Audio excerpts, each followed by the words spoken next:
भरत शेठ sir विचारत होते की तुम्ही किती वेळ भाषण करणार, कारण त्यांचा पुढे कार्यक्रम आहे. तर मला असं वाटलं त्याचं उत्तर मी सगळ्यांना देतो, कारण तुमचेही सगळ्यांचे आता कार्यक्रम असू शकतील एकंदर. पण मला खात्री आहे की पुण्यात जसं 7:45 वाजले की सगळेच लोक दुचाकी घेऊन निघून जातात, तसं इथे होणार नाही. सातारा हे जास्त सहज मोकळं दाद देणारं शहर आहे. मगासपासून इतक्या तुम्ही उत्कृष्ट पद्धतीने जी दाद देताय, टाळ्या देताय, हास्यविनोद देताय, याच्यातनं दिसतंय पहिल्यांदा. फार चांगलं वाटतंय. आज एक मोठा खरं तर हा एक घाट विनोदजींनी घातलाय इथे संमेलनाचा. आणि कुठलंही साहित्य संमेलन म्हटलं की त्याच्यात पहिले साहित्यिक फटाके वाजायला लागतात खरं तर, वादविवादांचे अनेकदा. तर आज दिवाळीचाच पहिला दिवस आहे, धनत्रयोदशी आहे. आणि त्यांनी इतक्या वर्षांची जी परंपरा होती की एखाद्या खूप ज्येष्ठ वयोवृद्ध सहसा पटकन न चालता येणाऱ्या लेखकाला बोलवायचं आणि उद्घाटन करायचं, तर ती त्यांनी मोडली आज. आणि त्यांनी मला खरं तर, मी तरुण लेखकांचा प्रतिनिधी आलोय असं मला वाटतं म्हणून इथे, तर तीही मला त्यांनी संधी दिली. त्यामुळे त्यांनी पहिला एक सुतळी बॉम्बच आधी साहित्यात फोडलाय असं म्हणायला काही हरकत नाही. आणि एक चांगला पायंडा अशासाठी आहे कारण साहित्य संमेलनामध्ये आपल्याला जर तरुण पिढी आणायची असेल तर त्याच्यासाठी तरुण लेखक आधी यायला पाहिजेत तिथे. आणि जर आपल्याला हे संमेलन पुढच्या सगळ्या काळात टिकवायचे असतील तर आपल्याला आज तरुण लागतील. नुसतं ते वृद्धांचं असूच शकत नाही किंवा त्याच्या एक साठीच्या पुढच्या माणसांचं. त्याच्यामुळे पहिल्यांदा सगळ्यात आधी विनोद सर तुमचे मनापासून आभार की तुम्ही मला इथे आवर्जून निमंत्रित केलं. हा बहुमान, हा सन्मान, हा गौरव आहे. आणि त्याच्याबद्दल मला फार फार मनातनं आनंद होतोय आज इथे. पुन्हा एकदा सांगतो, विनोदजींविषयी खरं तर मी तुम्हाला सगळ्यांना काही सांगायला नको, तुम्ही सगळे त्यांना परिचित आहात. ज्यांची मुलगी धैर्या इतक्या लहान वयात एवढी शिखरं सर करते, तिचे हे बाप आहेत, वडील आहेत, एवढी हीच त्यांची खरं तर सगळ्यात मोठी ओळख आहे की त्यामुळे ते वेगवेगळी शिखरं गाठतच असतात. जसं आता शिवेंद्रराजे सरांनी सांगितलं तसं पत्रकारितेचं त्यांचं एक वेगळं शिखर आहे. आणि आता साहित्य संमेलनाचं हे जे 99व्या साहित्य संमेलनाचं शिखर आहे ते अतिशय यशस्वीरित्या ते करतील मला खात्री आहे. आज मी आमचे मिलिंद जोशी सर आहेत, त्यांना इथे अगदी मला चुकल्यासारखं वाटतंय. सरांना उद्या राजस्थानला जायचं नाही तर सर येणार होते मला म्हणाले.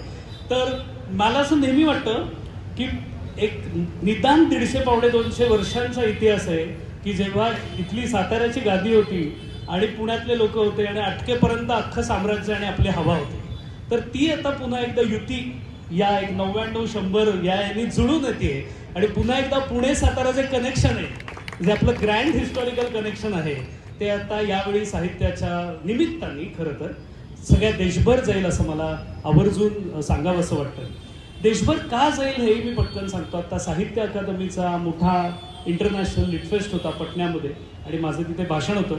अर्थातच विश्वास पाटील सर तिथे होते कारण आपल्या मराठीचे ते कन्व्हेनर आहे. तर पूर्वी मराठीला साहित्य अकादमीच्या कुठल्याही कार्यक्रमामध्ये कधीही पटकन प्राधान्य मिळायचं नाही. पण आता आपल्याला या सगळ्या विनोदजी आणि सगळ्याच लोकांनी जो संघर्ष करून एकतर अभिजात भाषेचा दर्जा मिळाला आणि विश्वासजी देखील तिथे आहेत, त्यामुळे यावेळेला लक्षणीयरित्या मराठीचं स्थान वाढलेलं मला दिसत होतं, मी बघत होतो. आणि आता 99व्या या साहित्य संमेलनानंतर देशभरात जसं आपण महाराष्ट्रात सगळं मीडिया कव्हरेज येतच, पण देशभरातलं इथे मीडिया कव्हरेज येण्यासाठी विनोदजी आपण प्रयत्न करावे हे मात्र मी तुम्हाला एक लेखक म्हणून नक्की सांगेन, विनंती करेन.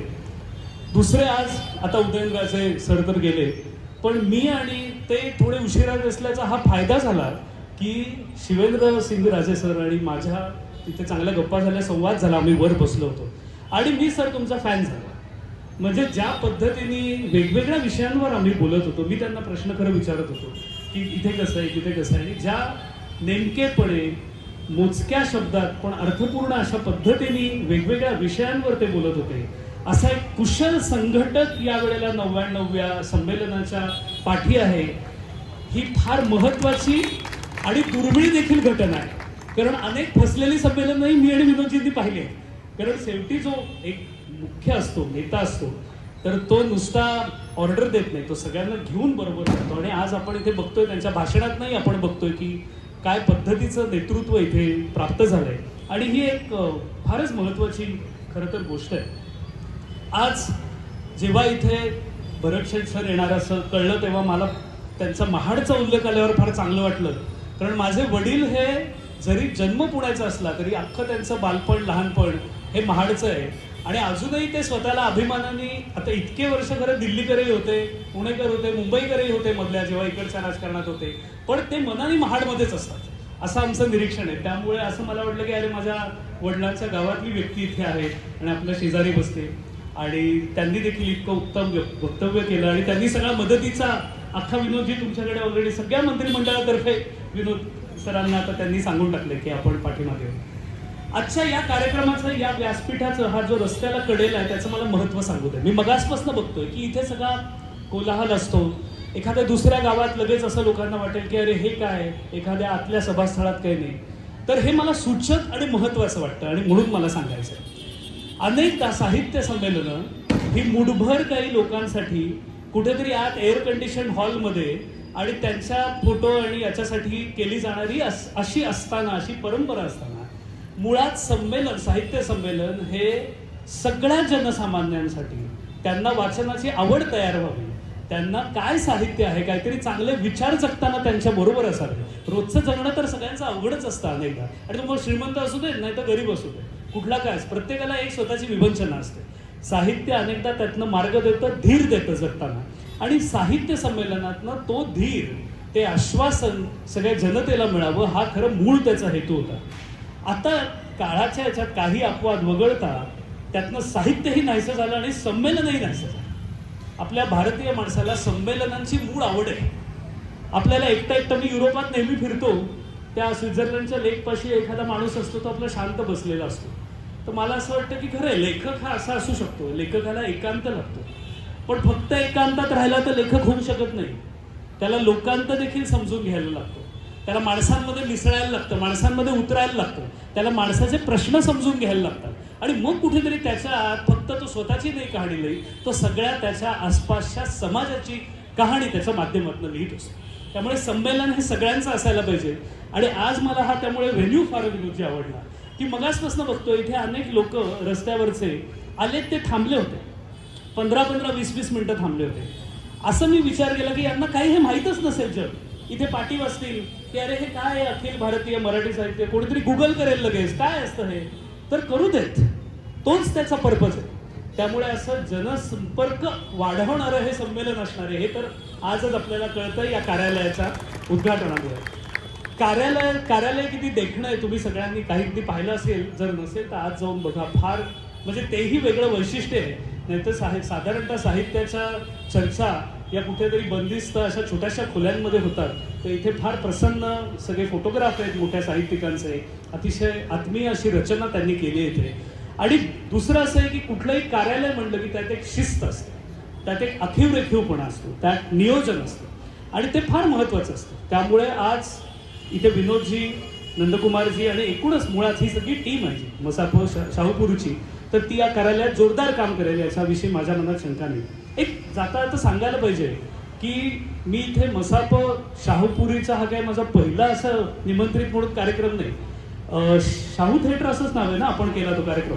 शाहू थिएटर, शाहू सभागृह जे आहे, मला त्याचं नाव चुकत असेल ना कदाचित, तर तिथे माझा पाश्चात्याचं जनसंगीत आहे आणि ते आपल्या संगीताशी कसं पद्धतीने निगडीत आहे हे दाखवणारा एक लय पश्चिमा नावाचा कार्यक्रम होता. तो एक 10-12-15 वर्ष झाली असतील, तेव्हा मसाप शाहूपुरी मी शाखेने तो त्याचं आयोजन केलं होतं. तेव्हाच माझी पहिली विनोदजींची ओळख झाली आणि मी मनात म्हणलं की हा माणूस कुठे वर जाणार, संघटक म्हणून जाणार, आणि 10 वर्षात सर इथेच, आता अजून 10 वर्षात आता दिल्लीचेही तख्त राखतो, तर मिलिंद सर आणि तुम्हाला ते करायचं आहे सगळं पुढे अकादमी, त्याच्यात एवढंच फक्त एक जाता सांगतो. शेवटचा एक भाग मला सांगायला पाहिजे, तो महत्त्वाचा मला वाटतो. आज इथे आमचे डॉक्टर वैभव ढमाळ सर आहेत, इंग्रजीचे अभ्यासक आहेत, चांगलं त्यांचं पुस्तक आहे. आपण जे सतत कुठेतरी नकळत मराठी माणसं जे मराठी विरुद्ध इंग्रजी असं जे द्वंद्व केलंय, ते देशभर मला फिरल्यावर, अनेक विद्यापीठात आणि अनेक ठिकाणी भाषणं दिल्यावर, अनेक कार्यक्रम वेगवेगळ्या स्वरूपाचे मी केल्यावर देशात परदेशात, मला पक्क असं वाटतं की महाराष्ट्रात आपल्याला इंग्रजी येतं ही आपली फार मोठी एक आपल्या जमेची बाजू आहे. आणि आपल्याला मराठी चांगली यायला पाहिजे, ती आपली आई आहे, आणि इंग्रजी आपली मावशी करायला आपल्याला काही हरकत नाही. आपल्याला जर आपली भाषा जगभर पोचवायची असेल तर जगातली जी, ज्याला लिंग्वा फ्रँका म्हणतात, कनेक्टिंग जी भाषा आहे ती आज इंग्रजी, तर ती आपल्याला यायला पाहिजे.